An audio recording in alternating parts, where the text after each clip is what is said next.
Hello, कैसे हो आप सब? आप सभी का स्वागत है हमारे चैनल में। तो फिर ले लिया था पालक। तो पालक को हमने वॉश करके मोटा मोटा काट लिया है।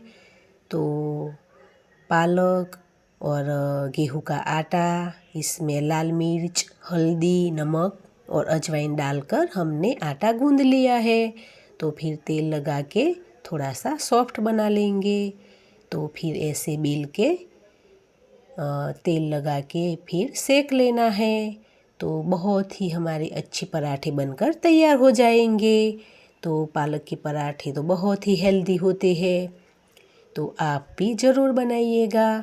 तो फिर हमने साथ में अचार और चाय भी बनाई थी और थोड़े से भजिए भी बनाए हैं, तो वो भी साथ में रख देंगे और चटनी भी, और थोड़ी सी हमने हरी मिर्च भी फ्राई की थी, तो वो भी साथ में रख देंगे।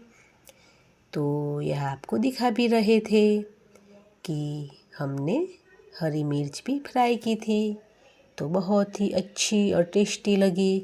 साथ में भजिए भी है, तो वो भी रख देंगे। तो आप भी आइए, और वीडियो अच्छा लगे तो लाइक करें, शेयर करें, सब्सक्राइब करें। तो यहाँ आपको दिखा भी रहे थे, तो आवजो।